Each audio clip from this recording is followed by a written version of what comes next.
Bonjour à toutes et à tous, je suis Laurence Lucchesi, journaliste au sein du service culture de Nice Matin, qui est partenaire cette année du Festival du livre de Montsartou. Merci d'être venus si nombreux malgré une météo moins favorable aujourd'hui qu'elle ne l'était hier. Bienvenue donc dans cette salle Léo Lagrange où nous avons le plaisir et l'honneur d'accueillir à présent un plasticien de renommée mondiale, considéré comme le pionnier, le précurseur même de l'art urbain en France. J'ai nommé Ernest Pignon-Ernest, que je vous demande à présent d'accueillir en l'applaudissant très fort.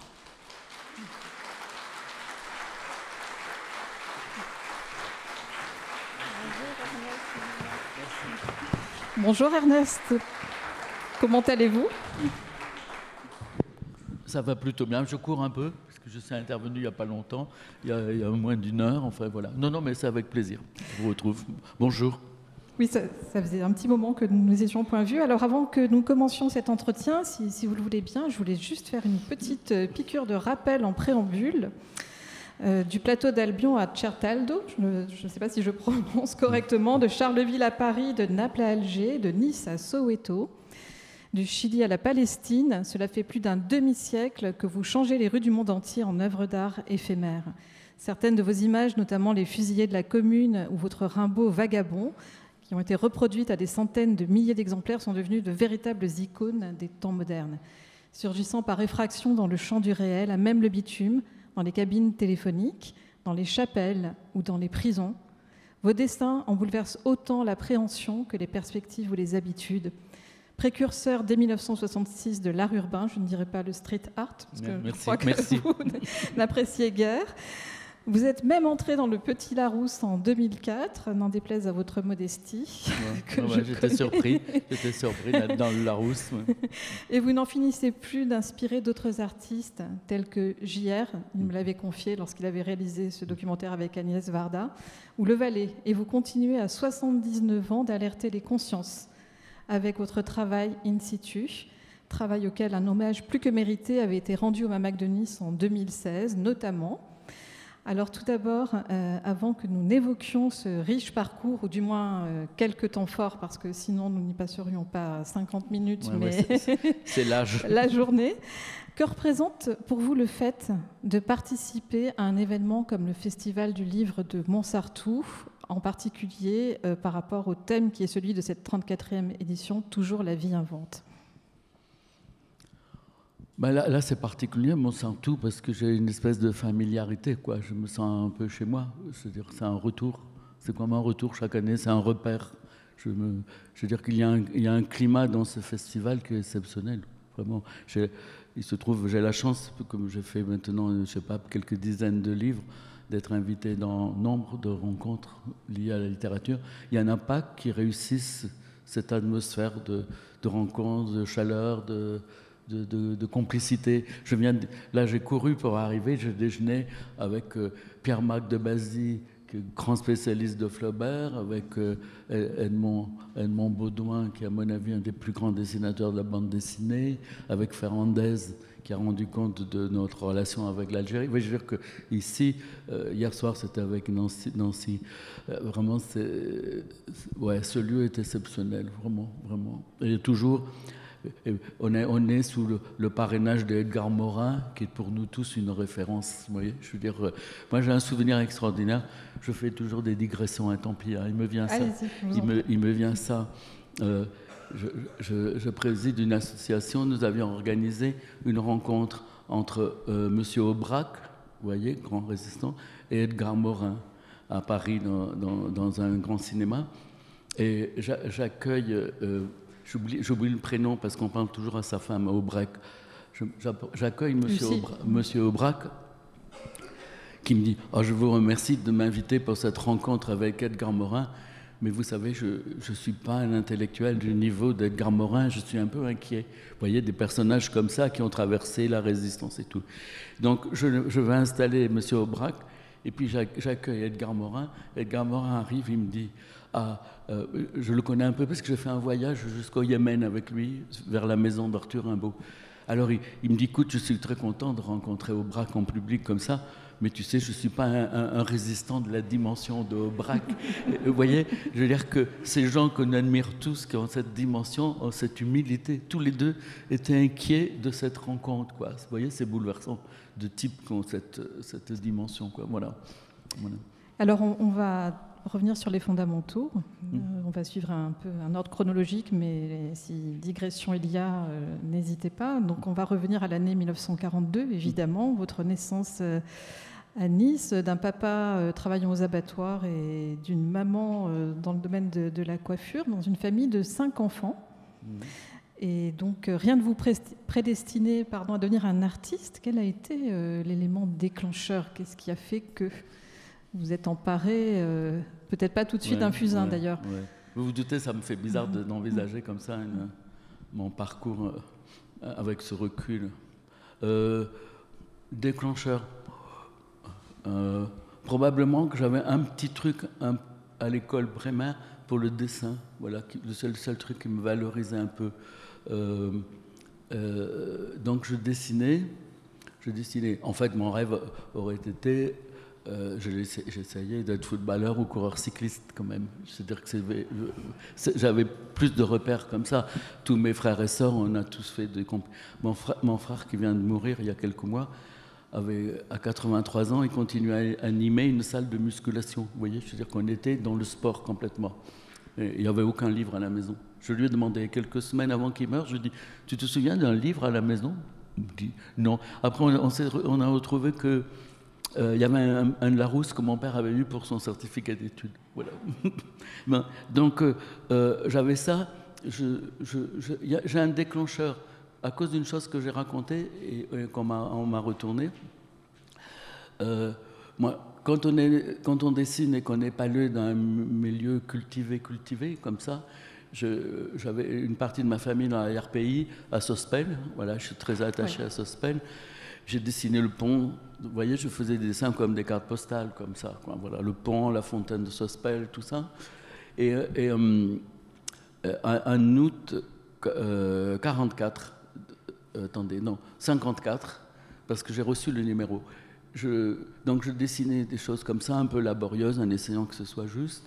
Et je découvre dans Paris Match, donc j'ai raconté ça et quelqu'un m'a envoyé le numéro. C'est août 54, donc j'ai 12 ans, un numéro sur Picasso, avec la Sylvette. Je ne sais pas, vous êtes trop jeune, vous vous rappelez, c'est cette femme qui a une queue de cheval, et Picasso fait, je ne sais pas, 30 ou 40 portraits d'elle avec une liberté extraordinaire. Il y a un dessin qui ressemble à Ingres, et puis d'autres de couleurs. Vous voyez, je veux dire, et je découvre vraiment cette liberté. Je découvre Picasso à 12 ans et je crois que c'est un moment déterminant pour ma vie. C'est Picasso et tout de suite, je vois, c'est Guernica. Voilà. Dans l'enchaînement, c'est comme ça. Je découvre ces portraits multiples, cette liberté incroyable que je connaissais, que je ne pouvais même pas envisager. Et voilà, c'est probablement, si je dois avoir un repère, c'est celui-là. Alors on va rester encore un petit peu à Nice avant d'écumer le vaste monde en votre compagnie. 1959, donc dans un club réunissant poètes déjà et écrivains, vous rencontrez Yvette Ollier, avec laquelle vous louerez une maison sur le Mont-Boron qui deviendra un lieu de spectacle. En 1964, vous allez élaborer plusieurs numéros de la revue Identité. Mais le vrai lieu culturel vivant à Nice, à cette époque, est le laboratoire 32 rue de l'Escarède, le magasin de Ben, où vous rencontrez Armand, Rès, Venet, Vialat, Le Clésio. Quel souvenir gardez-vous de cette période? Bon, moi, j'allais peut-être un peu intimider, mais maintenant, quand même, je vois qu'à Nice, il y a beaucoup de choses. Hein. Il y a 4-5 théâtres, il y a une vie culturelle très forte. La semaine dernière, j'ai fait un débat à l'artistique. On m'a ensuite amené aux abattoirs. C'était, pour moi, c'est curieux parce que mon père y a travaillé 40 ans et voir les abattoirs transformés en lieu d'art contemporain, tous les murs peints par des artistes de l'art urbain et tout, c'était une révélation. À l'époque fin des années 50, vraiment la ville est culturellement plutôt plombée, quoi. Il n'y a pas beaucoup de perspectives, des choses comme ça. Et c'est vrai que le magasin de BAM est le seul lieu alternatif, quoi, vraiment comme ça. Donc, ouais, vous avez raison, j'ai rencontré Armand, Reiss, Le Clézo surtout, qui impressionnait tout le monde. Je veux dire qu'il n'était pas encore prix Nobel, il n'avait même pas eu de prix, il n'avait peut-être pas publié d'un livre, mais ce type avait, je veux dire que surtout des héritiers d'Italiens d'un peu plus de 1m60, il arrivait ce type comme un viking splendide, quoi. Vraiment, voilà, donc je me rappelle de son image. Malaval, Bernard Venet, Robert Bozzi, il y avait les gens qui étaient en recherche de création passaient au magasin de Ben. Ben jouait ce rôle-là. Il était en lien avec des gens aux États-Unis, je me souviens avec des liens à Prague, les premiers qui faisaient des happenings et tout ça. Donc c'était important. Et d'ailleurs, le livre qui est un des livres, pardon, vous voulez bien que je fasse une... Bien sûr, parce que c'est lié, c'est complètement lié. À ce moment-là, il y avait un lieu rue Joffedo qui s'appelait le Club des Jeunes, qui était animé par un Jacques Lepage. Et il y avait une conférence de Ben un jour. Et à la sortie de cette conférence, Marie-Claude Greil, dont je veux vous parler, m'accoste s'interrogeant sur ses propres... La plupart des gens qui sont ici savent ce que représente Ben, quoi. Tout est art, je bois un verre d'eau, c'est une œuvre d'art. Enfin, il avait ce discours qu'il a toujours, d'ailleurs, 50 ans après, bon, et 60 même. Voilà. Et donc, Marie-Claude, que je ne connaissais pas, elle est avec Yvette, qui est devenue ma compagne depuis. Elle m'accoste et me dit, vous le connaissez, c'est sérieux et tout ça. Et je leur dis, ben, venez, on va aller voir son magasin, vous verrez ses œuvres. Voilà. Donc, voilà. Et ça a déclenché une amitié, et bien plus que ça. Marie-Claude, qui m'a accosté là, sous les arcades de la place Masséna, est devenue une amie qui a beaucoup compté, qui a contribué à... Moi, je doutais un peu sur la perspective d'être peintre et tout. Et j'ai beaucoup de courriers, d'échanges avec elle, de coups de fil, où elle ainsi me dit peint, voilà. Peint, elle-même écrivait, peignait aussi. Je crois, il y a même un courrier dans lequel elle me dit que c'est mes dessins qui l'ont convaincu qu'elle devait arrêter de peindre. Voilà, voilà. Mais elle écrivait. Et donc ça a été une rencontre très, très importante pour moi. Dans cette période un peu floue, je n'avais pas de repères. Et je la rencontre avec Daniel Biga. Je ne sais pas si certains d'entre vous le connaissent. À mon avis, c'est le plus grand des poètes issus de notre région. Vraiment, un immense poète. Et donc, on se lie d'amitié avec Marie-Claude, qui nous impulse beaucoup de choses. Je pars à Tolède. Moi, je suis passionné par le Gréco à ce moment-là. Je suis passionné par le Gréco, je vais avoir 18 ans, comme ça. Et je vais à Tolède avec sa sœur qui est là dans la salle. Et c'est un voyage qui est déterminant pour moi. C'est le premier voyage un peu important dans ma vie. Et cette rencontre avec Tolède. Et puis la décision, c'est au fond ce qui confirme ma décision de devenir peintre, quoi. Vous voyez, je veux dire, c'est dans ce contexte, impulsé par cette espèce de passion qu'elle portait, d'absolu, de trucs, d'une grande radicalité. On doit être artiste, on doit s'exprimer, et s'exprimer, ça porte c'est porteur même du danger d'en mourir, quoi. Voilà, c'est ce qui lui est arrivé. Voilà. Et donc, à ce moment-là, en avance sur nous, parce qu'on tâtonne, Daniel Biga et moi, surtout que dans les mois qui suivent, on a l'âge, on part tous les deux en Algérie, oui, comme militaires. Justement, je voulais que nous en arrivions à ça, au fait qu'en 1961-62, vous étiez militaire à Agbou, oui. En Algérie, vous assistez au cessez-le-feu et à l'indépendance en Kabylie. Oui, oui, oui. Et là, vous dessinez avec du brou de noix? J'ai beaucoup dessiné, oui, oui, j'ai eu de la chance. C'est compliqué, la situation. J'ai eu une situation qui est difficile de raconter en public. En plus, ça n'a pas l'air crédible. Je vais essayer de le faire. J'ai eu une espèce de coup de chance, c'est invraisemblable. D'abord, j'avais que 19 ans et demi quand je pars, à peine. J'avais le sentiment que j'avais rien à faire dans ce conflit et que j'étais que l'indépendance de l'Algérie était une évidence. Je suis consterné de voir qu'à cette époque, les politiques n'ont pas été capables de comprendre ça et de nous amener à 1 million de morts et puis tout ce poids qui fait qu'on n'arrive pas à apaiser notre relation avec l'Algérie, ce qui est très dommage parce qu'on est très proches. Voilà. Moi, je suis arrivé en Kabylie, si vous voulez, après des problèmes. J'arrive dans un village, je vous assure, je vous disais que j'ai des liens avec Sospen. Je veux dire, moi, enfant, j'ai ramassé des pois chiches sous des oliviers, quoi, vous voyez. Et j'arrive là-bas, c'est nos cousins, quoi, c'est le même pays, quoi. Vous voyez, je me sens une grande fraternité avec les gens que je rencontre là-bas. Donc, j'étais dans cette contradiction. Le hasard a fait que... Je ne sais pas comment je peux raconter ça rapidement. J'ai une situation privilégiée dans le camp où j'étais, parce que j'avais été mis dans le service, ça a l'air d'une blague, mais c'est vrai, des cryptographies. J'étais dans l'école qui apprend à déchiffrer les messages secrets, très secrets dans l'armée. Ça a l'air d'une blague, mais c'est comme ça. C'est les stages qu'on faisait avant de partir qui m'avaient désigné là-dedans. Donc j'ai fait cette école qui durait 3-4 mois pour devenir officier du chiffre. Et puis, donc, je réussis les examens pour être... voilà. Alors que c'était assez dur. Sur une vingtaine, on n'est plus que 10 à la fin. Tout le monde prenait des crises de nerfs. C'était un truc un peu tendu, un peu... Voilà. Mais en fait, parmi les... on était dans un truc à Saint-Malo, dégagé de l'armée, un peu privilégié. Mais il semble que parmi les gens qui déjeunaient avec nous, probablement, on nous testait parce que c'était des postes de confiance, vous voyez. Et moi, quand j'ai été démobilisé, j'ai eu le rapport, c'était écrit « Ne confier ni grade ni responsabilité ». Voilà. Donc, j'ai été envoyé en Algérie rayé de ce service des cryptographies à titre un peu disciplinaire.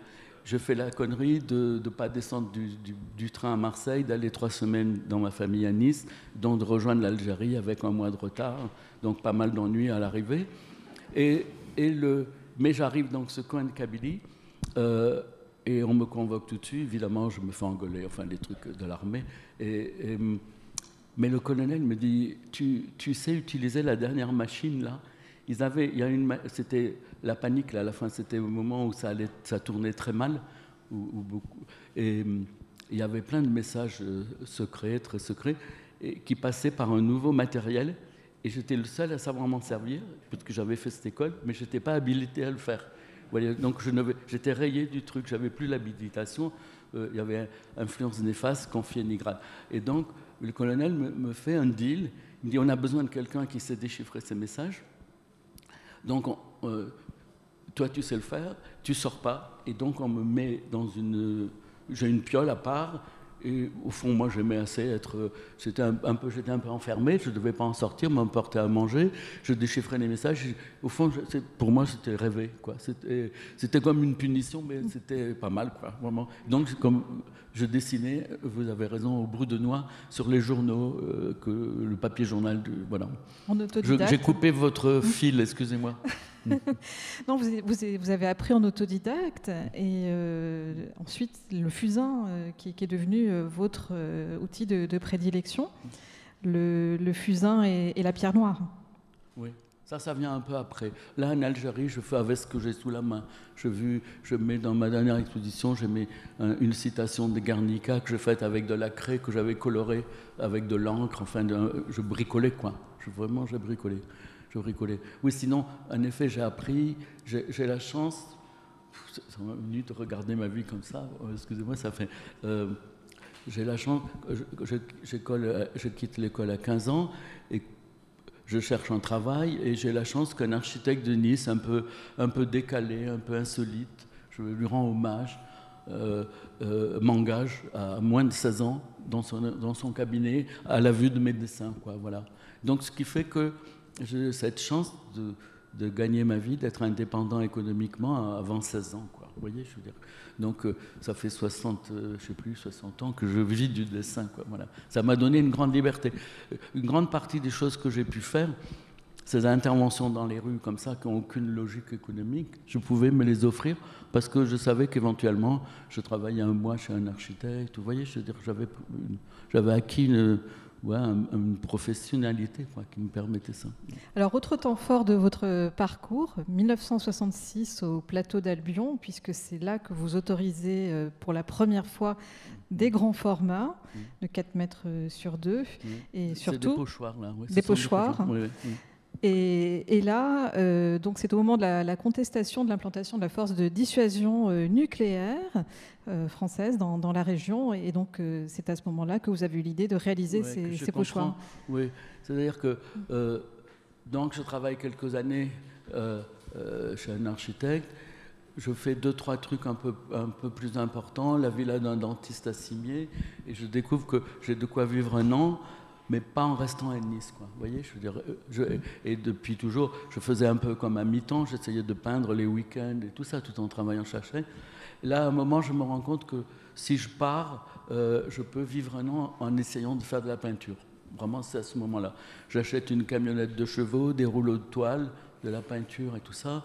Et à cause des lectures, et puis d'un truc un peu fantasmé, je vais faire une parenthèse avant, je pars vers le Vaucluse, mais un peu comme si c'était la Toscane. Vous voyez, je veux dire que quelques années avant, avec Daniel Biga et un copain Jean Pieffort, par exemple, nous étions passionnés par les peintres du Quattrocento, tout ça.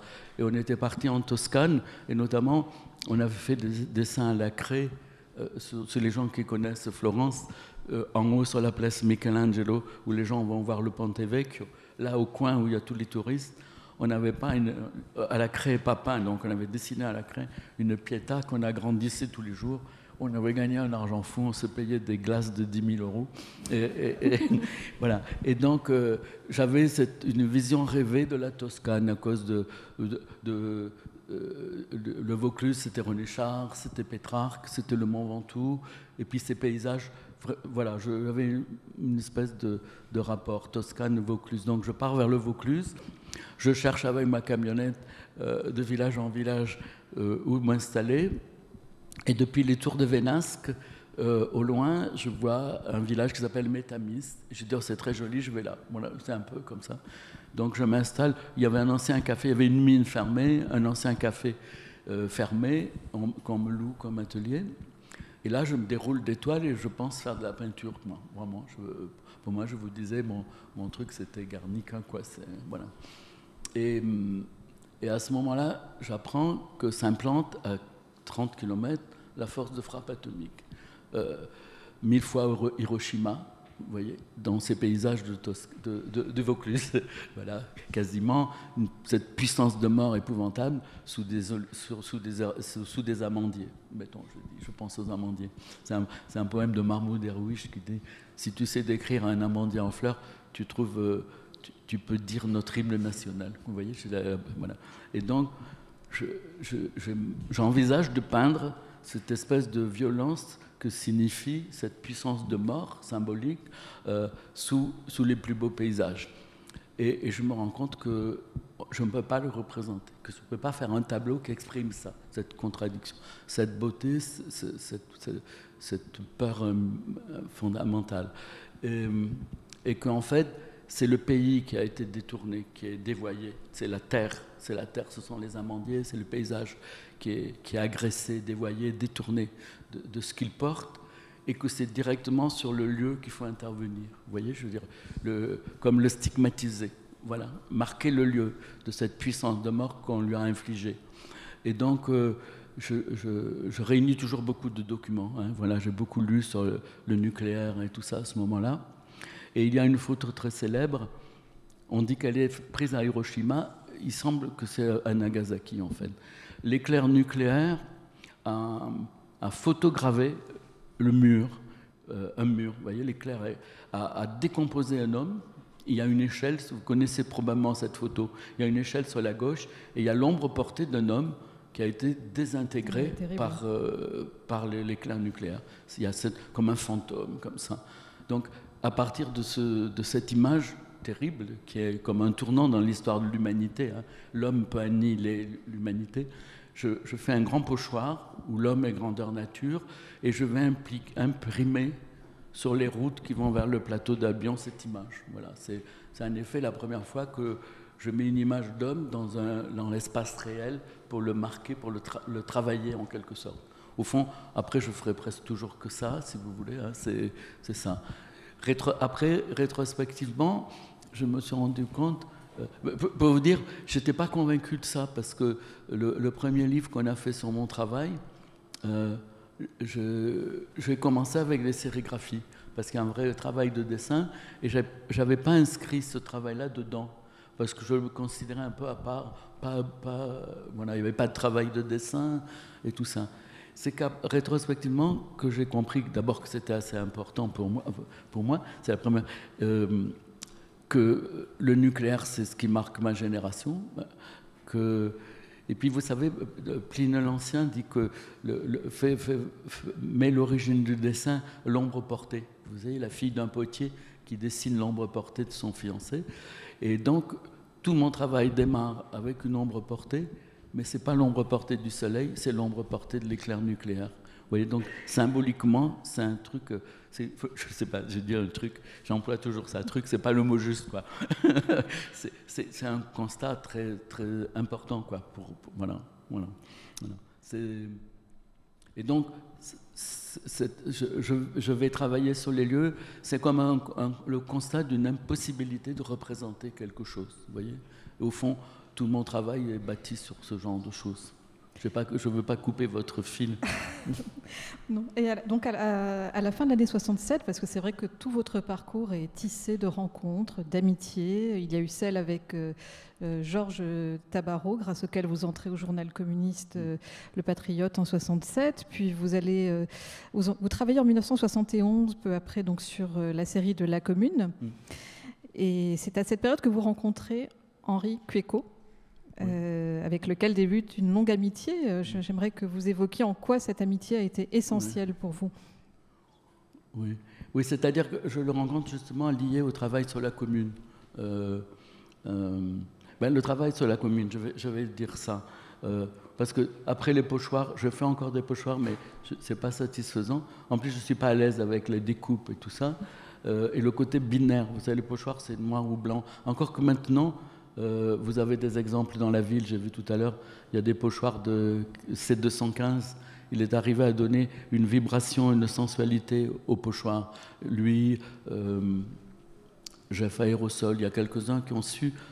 Moi, je n'y arrivais pas. Le pochoir me semblait un truc un peu binaire, un peu pauvre plastiquement. D'ailleurs, beaucoup d'interventions avec des pochoirs sont très pauvres plastiquement. Je ne les citerai pas, mais je trouve ça un peu nul. Donc, on m'invite, voilà, je retrouve ça. On m'invite à participer à une exposition sur le thème de la commune. C'est une galerie de Bruxelles, je ne me souviens plus pourquoi. Une galerie de Bruxelles m'invite. Je manquais un peu, je ne connaissais pas assez bien, je me mets à étudier ce qu'est la commune, ce que ça représente d'espoir, d'utopie, de rêve et d'espoir qui sont encore à l'ordre du jour. Et je me rends compte que c'est complètement absurde de célébrer la commune de Paris dans une galerie. Vous voyez, comme c'était une contradiction, dans une galerie de Bruxelles encore plus. Et je me dis que ce sont les lieux eux-mêmes qui portent ce souvenir, qui l'incarnent, si vous voulez. Et donc je pense à cette image, à intervenir dans les lieux qui portent ces traces de la commune. Donc je dessine une image de gisant, un corps grandeur nature. C'est là que j'ai l'idée de faire de très grandes sérigraphies. Je fais un cadre de sérigraphie qui doit mesurer, ce qui c'est pas banal, c'est un peu d'ailleurs délicat à fabriquer, de 2,50 m par 1,20 m. Je fais une image de gisant que je dessine un peu en souhaitant qu'on pense à Mantegna, beaucoup de choses de la peinture. Et j'en imprime plusieurs centaines et je pars à Paris. Et chaque nuit, j'ai travaillé sur le plan de Paris, les dernières barricades de la commune, parce que mon collage, c'était lié à la semaine sanglante, hein, à la fin de la commune. Donc, je repère les lieux des dernières barricades, et chaque nuit, je colle des images dans ces lieux. Je commence à la butte aux Cailles, puis donc à travers Paris. Et la dernière nuit, j'avais réservé le Sacré-Cœur, le tour du cimetière du Père-Lachaise, parce qu'il y a le mur des Fédérés, Et puis quelques anachronismes qui comptent dans mon histoire, notamment le métro Charonne. Vous voyez, lié à la guerre d'Algérie, et les quais de Seine où on a jeté, c'est l'anniversaire dans quelques jours, le 17 octobre 61, on a jeté peut-être des milliers d'Algériens à la Seine, un massacre dans Paris, un véritable crime d'État. Et donc je fais ça. Et coup de chance, je raconte ça parce que ça compte beaucoup si vous avez regardé mon travail. Coup de chance, parce que je n'ai pas l'idée de garder des souvenirs. Vous voyez, c'est-à-dire, au plateau d'Albion, moi, cette période, je commence à travailler avec André Benedetto, avec ma compagne, et on vient du théâtre politique, et il n'y a pas l'idée qu'il reste quelque chose. Vous voyez, voilà. Et donc, je n'ai pas fait de photos au plateau d'Albion. D'abord, c'était pas aussi. Maintenant, on a tous un truc. On fait des photos de n'importe quoi. Mais il n'y a pas fait de story. Je n'ai pas fait de photos. Et pour la commune, j'ai donc collé 6 nuits des images dans Paris, sans penser faire un constat. Vous voyez, c'était des actions. À cette époque, on employait le mot happening, un peu happening plastique, comme ça. Et coup de chance, rétrospectivement, dans la nuit au Père-Lachaise, il me manque beaucoup de colle, parce qu'on colle sur le trottoir, on en colle, il m'en restait des dizaines, et je n'ai plus de colle, et je ne vivais pas à Paris, je pars chez Pierre Tillman, peut-être des gens le connaissent ici, c'est un poète, écrivain de Toulon, qui vivait à Paris, c'est le seul que je connaissais dans le quartier, je vais chez lui à minuit remplir des seaux d'eau pour faire la colle, et là je réveille un de ses copains, qui dit « mais qu'est-ce que tu fais ?» Je lui dis « je colle les images », et c'est grâce à lui que j'ai des photos. C'est une photo, là, le mois dernier, elle est passée dans 30 ou 40 journaux. C'est les cadavres que j'ai collés sur les escaliers du métro Charonne. C'est une photo qui est dans 200 bouquins, quoi. Vraiment, complètement par hasard, pas envisagé, coup de chance. Et comme je connaissais personne à ce moment-là, j'oublie pas Queco, je connaissais pas les gens dans le milieu des arts plastiques. Et André Benedetto, avec lequel je travaillais au théâtre, avait vu une expo de Queco à Paris qui s'appelait Les Hommes Rouges. Et quand je lui dis que je partais à Paris, il me dit « écoute, il y a un type, j'ai vu ses peintures, tu as quelque chose à voir avec lui ». Et c'est tout. Voilà, je ne savais pas plus que ça. Donc j'ai cherché un peu au hasard à Paris et j'ai rencontré Queco. Et effectivement, c'est devenu le peintre, la personne dont j'étais le plus proche professionnellement et même au-delà de la profession, quoi, vraiment. Un très, très grand peintre, un penseur qui a contribué beaucoup même au développement de mon travail. Les échanges que nous avons eus, les réflexions sur le rôle de l'image, sa relation à l'espace réel, à l'engagement politique. Vous voyez, c'était très, très important. Il faut voir les peintures de Queco, essayer de lire ses livres. Voilà, Le Volcan, il a fait des livres extraordinaires, et très drôles en même temps. L'histoire d'une pomme de terre, c'est un texte magnifique. Ou Comment grossir sans se priver, qui est vraiment très drôle. Vraiment, c'est un type. Vous savez, il faisait partie des papous dans l'émission à France Culture, les détraqués ou les papous vers 13h France Culture. C'est un homme splendide. Il est mort il y a quelques années. Il faut voir sa peinture et ses œuvres, quoi. Voilà.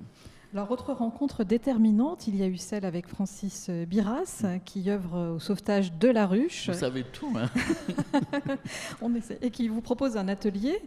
Et puis celle avec Martin Karmitz, évidemment, qui vous propose de réaliser des affiches de films. Oui.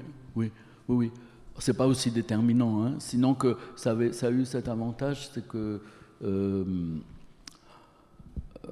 oui, il y a des échos dans la presse sur mon collage sur la commune, dans ce milieu gauchisant. Marine Karmitz est un très chic militant maoïste, et il s'est intéressé à mon collage, il me contacte, et en effet, il va lancer ce cinéma, MK2, et comme j'arrive à Paris sans savoir, là je n'ai pas de lien avec des architectes ni rien, comment je vais gagner ma vie, il me propose... Il me dit, quand je sors des films, est-ce que tu me fais des affiches? C'est vrai que ça a été très important parce que grâce à lui, j'ai rencontré Martha Mésaros, Godard. Vous voyez, je veux dire que c'était important de ce point de vue, vraiment. Alors, c'est au début des années 70 que vous changez de nom, que vous devenez Ernest Pignon-Ernest. Tout d'abord, j'aimerais que l'on revienne sur cette histoire. C'est parce que dans cette mouvance de la gauche ou proche du Parti communiste, Édouard Pignon est le peintre officiel. Il est pratiquement un peintre officiel du Parti communiste français. Hélène Parmelin, sa femme, a les pages politiques dans l'Humanité. Autant c'est un assez bon écrivain, elle a écrit le Guerrier fourbu, je crois qu'elle a eu le prix Femina. Mais alors qu'ils avaient été très... Ouais, ils avaient exprimé une espèce de cordialité à mon égard. Ils m'avaient invité chez eux. Ça l'amusait qu'il y ait un peintre qui s'appelle Luis Ablé-Édouard et moi Ernest Pignon. Voilà, ils m'avaient invité là, à Sanary, ils avaient un atelier très quand même. Mais du coup, en 79, j'ai une exposition au Musée d'Art Moderne de la ville de Paris. Et du coup, je ne suis plus le petit jeune, comme si alors Ernest, comme ça. Et du coup, il apparaît comme une compétition, comme ça. Et comme je ne signe pas toujours les mêmes choses que lui dans le monde politique, il est vraiment représentant un peu de l'appareil communiste. Voilà. Moi, j'en suis très proche, mais j'ai beaucoup de réserves sur certaines décisions. Et je signe des trucs, on croit que c'est lui. C'est vrai que, objectivement, je l'ai mis en difficulté quelquefois, parce qu'on a cru que c'était lui, et de sa part, ça avait étonné, enfin, ça l'a beaucoup agacé, quoi, vraiment. Donc sa femme est venue me voir en me proposant de m'appeler Signon, Mignon, Lignon. Elle est venue avec une liste comme ça. Je lui ai dit que je ne pouvais pas faire ça, que mes parents n'étaient pas du tout dans ce milieu, que si j'abandonnais mon nom, mon père ne me parlait plus, quoi. Vraiment, enfin, ils étaient tellement contents que j'avais 3 lignes dans 10 ce matin. Et donc, c'est comme ça que j'ai... En fait, il y a eu une expo, c'était la période de la guerre du Vietnam. Il y a eu une grande exposition à propos du Vietnam, et j'ai vu qu'on était tous les deux dans l'expo. Et le problème, c'était le E. C'est E Pignon. Vous voyez, Édouard E Pignon. Et donc, j'ai mis un trait d'union pour qu'il y ait toujours mon prénom. Voilà, et l'imprimeur m'appelle, il me dit, mais votre prénom, c'est quoi? Je lui dis, c'est Ernest. Et il l'a remis. C'est même pas moi qui ai fait. C'était, vous savez, comment s'appelait ce coureur cycliste? On disait, c'est indépendamment de son plein gré. Vous voyez, c'est ce qui m'est arrivé. Voilà. Et finalement, c'est une bonne solution, parce que moi déjà, depuis longtemps, je signais que Ernest. Quoi. Voilà. Alors c'est à cette époque-là aussi que vous dénoncez le jumelage de Nice avec le Cap. Oui, et ça, c'est quelque chose de déterminant dans votre parcours. Ça a compté, oui, ça a eu des répercussions. C'est-à-dire, moi, je suis très attaché à Nice, à son histoire. Quoi. Je veux dire, Nice, c'est Romain Gary, c'est tous ces gens qu'on a accueillis qui font la richesse de notre ville. Et ça s'associe, jumeler Nice. Je veux dire que 1974, les Nations Unies déclarent apartheid crime contre l'humanité. Vous voyez, je veux dire, jumeler notre ville avec son histoire, Garibaldi, Blanqui, vous voyez, je veux dire, c'était vraiment déshonorant, c'était vraiment insupportable. Donc j'ai fait une image, j'ai réalisé une image qui essayait un signe très simple de dire ce que signifiait l'apartheid, vous voyez, c'est-à-dire cette séparation, cette espèce le racisme institutionnalisé, quoi, faire. C'était le seul pays avec les nazis qui osent faire ça. Et donc, je fais une famille de Noirs. D'abord, j'avais fait un homme tout seul derrière des barbelés. Mais un homme tout seul, il peut avoir fait quelques conneries. Et donc, finalement, j'ai repris mon dessin. C'était délicat parce qu'en sérigraphie, plus c'est grand, plus c'est assez difficile à manipuler. Et j'ai mis une famille et des enfants. Donc, j'ai fait une famille derrière des barbelés. J'en ai imprimé plusieurs centaines. Et j'ai appelé... Presque toutes les images qu'on voit de moi dans les bouquins et tout ça, c'est moi qui les ai toutes collées parce que je reviendrai dessus. Le collage, c'est le moment de la création. Je les colle à 10 cm près, je sais où. C'est un peu comme si je composais un tableau. Par contre, là, c'est la seule fois que, en route, j'ai téléphoné à plusieurs camarades ici et on s'est retrouvés, c'est assez marrant, c'est un beau souvenir, à la fontaine de la place Saint-François. Vous voyez, pour les Niçois, où il y a la poissonnerie. On s'est trouvé à 1h du matin là, on a fait les sauts de colle et on s'est répartis tous les parcours où allaient passer les représentants de l'Afrique du Sud, la mairie, tout ça, jusqu'au stade, parce qu'à ce moment-là, c'est l'équipe de rugby d'Afrique du Sud qui a incarné l'Afrique du Sud. Donc il y avait une grande manifestation au stade Saint-Augustin. Donc depuis la mairie jusqu'à Saint-Augustin, nous avons réparti ces images qui cachent, voilà. Dire qui disait ce qui se passait, ce que signifiait cette signification. Quelquefois, vous savez, on a dit que je faisais des images en situation, et en fait, que je fais des œuvres en situation, et j'ai retourné ça en disant, j'essaie de faire œuvre de la situation. Si vous voyez, je veux dire, cette intervention avec mes images, elle ne prend sens que parce qu'il va passer les représentants d'Afrique du Sud devant, le grand théoricien de l'apartheid qui était là. Vous voyez, je veux dire, et donc, si on peut parler d'œuvre pour une initiative comme ça, c'est la conjonction du moment, de la date, des gens qui sont là, vous voyez, et l'image vient comme une espèce de révélateur qui vient donner le sens de ce qui se passe. Elle réactive un lieu. Voilà. Donc l'œuvre, c'est pas mon dessin lui-même, c'est ce qu'il vient provoquer dans le moment. Vous voyez, voilà. Il y avait une chose qui m'intriguait aussi chez vous, Ernest, c'est votre relation aux femmes, puisque de votre travail sur la mort de Rosa Luxembourg en 68 à votre série sur l'avortement, en passant par cette nativité dont le bébé est une fille, est-ce que vous n'auriez pas un petit côté féministe en vous ? Oui, vous avez raison. Oui. Oui, je ne sais pas comment vous répondre. Oui, j'ai travaillé aussi sur l'avortement. Je ne sais pas comment je peux dire que je suis féministe. Oui, l'avortement, la nativité, c'était un peu un clin d'œil, quoi. Je ne sais pas, peu de gens le savent. C'est-à-dire, j'avais fait un portrait d'Aragon pour une série d'émissions à la télé, à la une du Monde.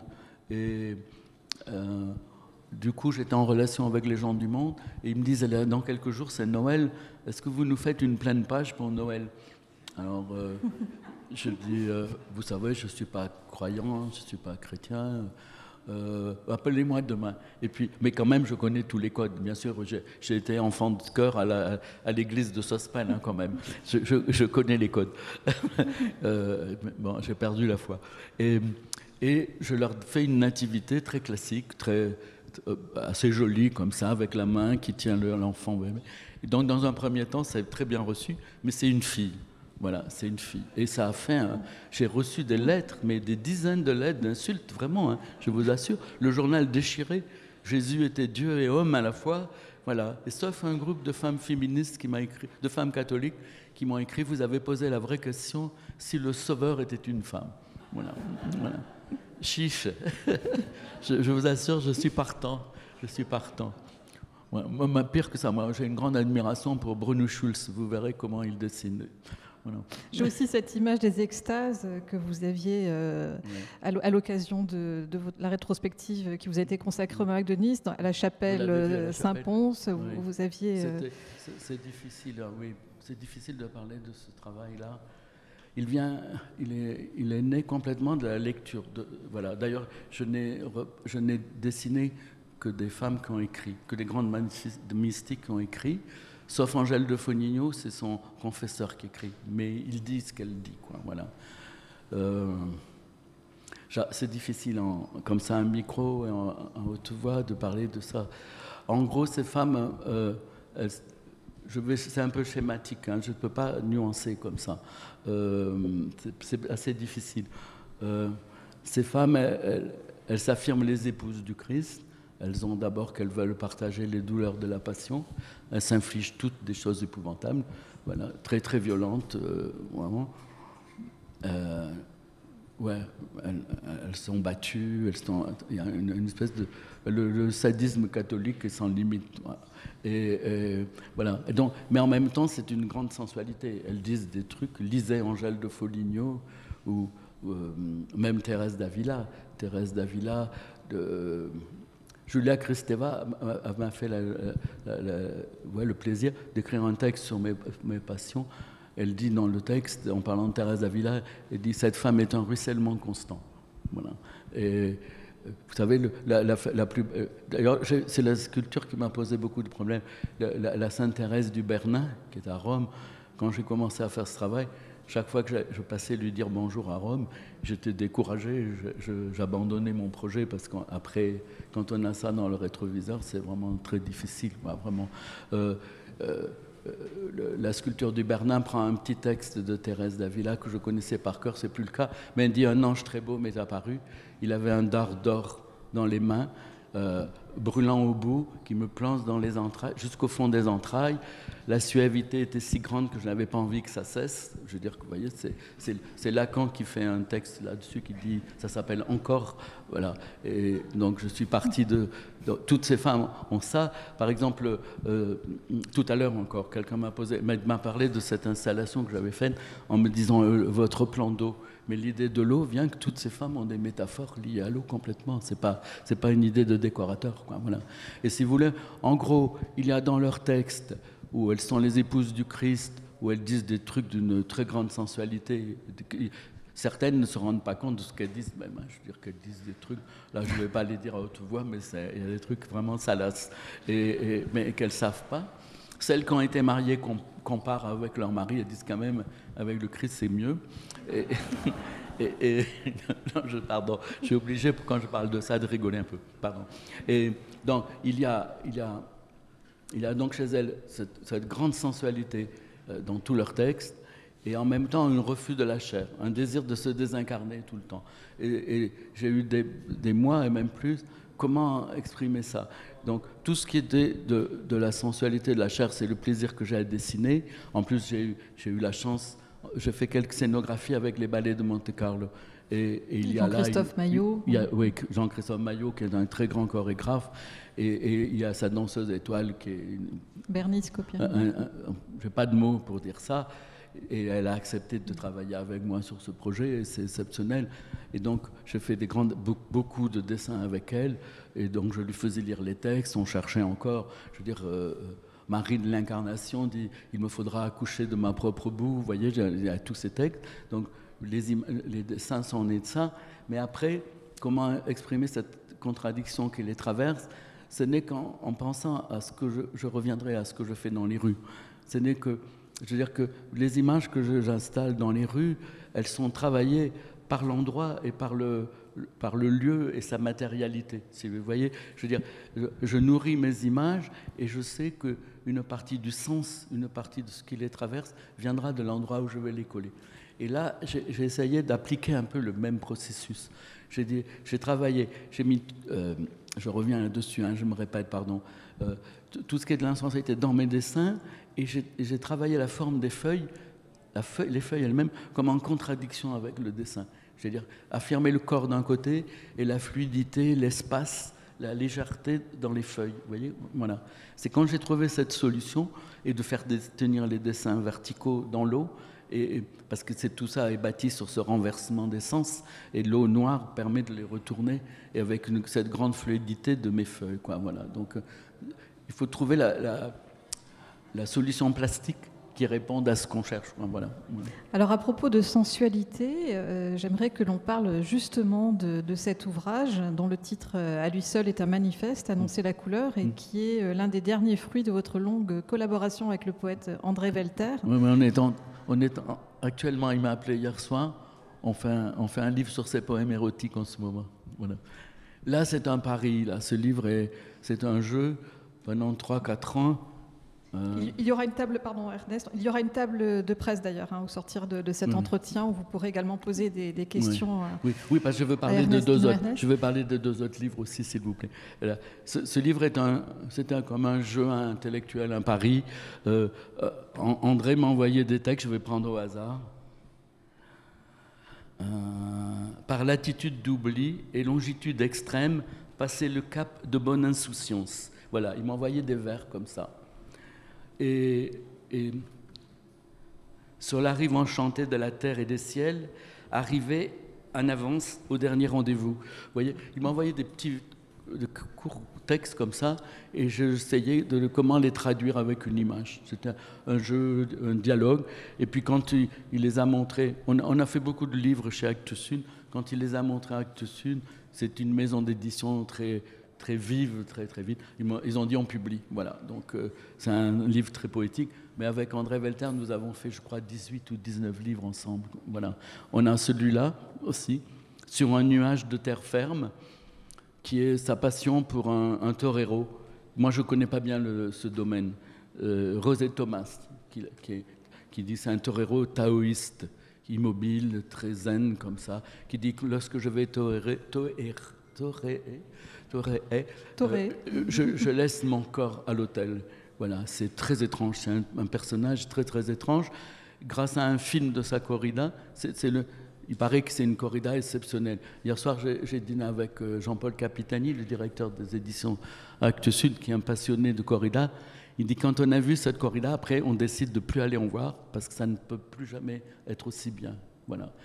Et donc, à partir de films qui sont faits en cachette, parce que ce torero ne veut pas qu'on le filme. Il dit que ça n'existe comme au théâtre que dans le moment, quoi. Voilà. J'ai fait des dessins, et il y a une très belle maquette, et puis André Welter a fait un poème splendide. Voilà. Mais je n'ai pas tous les codes, moi, pour la corrida. Et je voudrais savoir une chose, Ernest Pignon-Ernest, parce que c'est vrai que on pourrait aussi encore parler longuement de Pasolini, de vos collages de Naples, que je sais que vous avez évoqués hier soir lors de cette fameuse veillée où vous avez fait sensation. On pourrait continuer comme ça longtemps, mais je voudrais savoir, vous, dans le parcours, dont la richesse n'a d'égal que votre humilité, qu'est-ce que vous aimeriez que l'on retienne de votre œuvre, de ce travail de plusieurs décennies, ouais. Et le regard aussi que vous portez sur la génération actuelle de jeunes artistes urbains?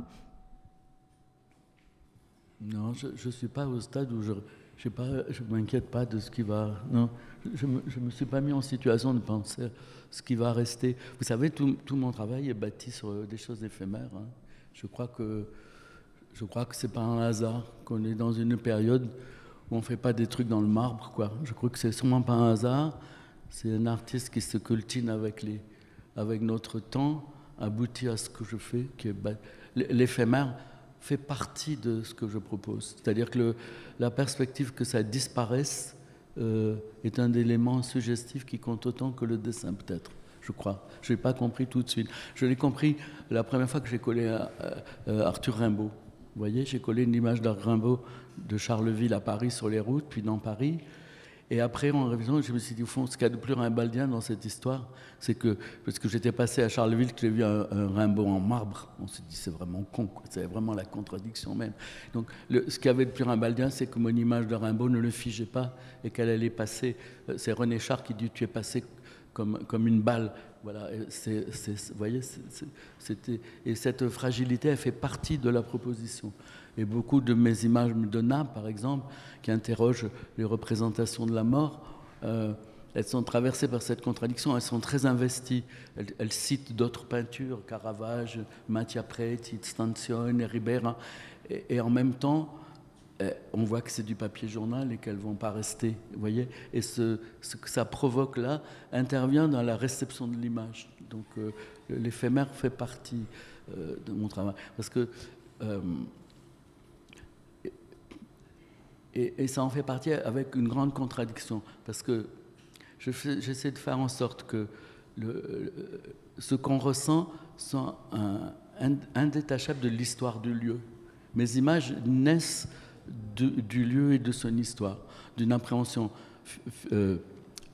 charnelle, physique du lieu, hein, de peintre, de ce qui se voit, et simultanément de ce qui ne se voit pas dans le lieu.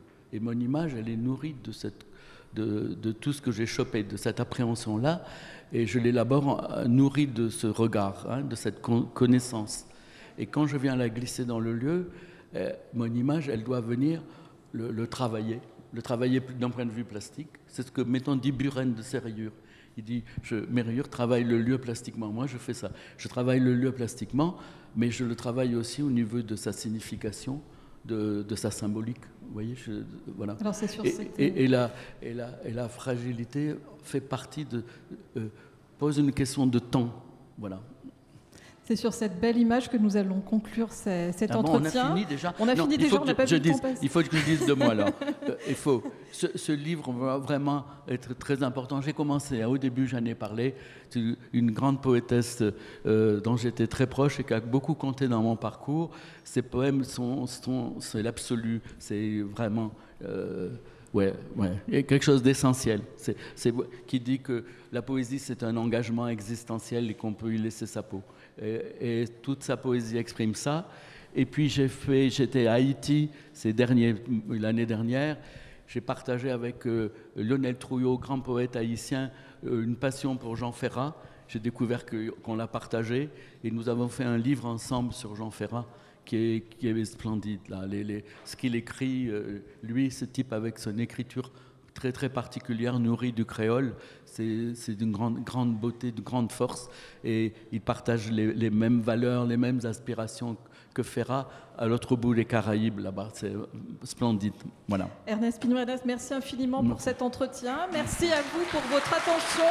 Vous pouvez le retrouver au sortir de cette salle pour une séance de dédicace et lui poser des questions si vous le souhaitez. Merci à vous. Merci beaucoup.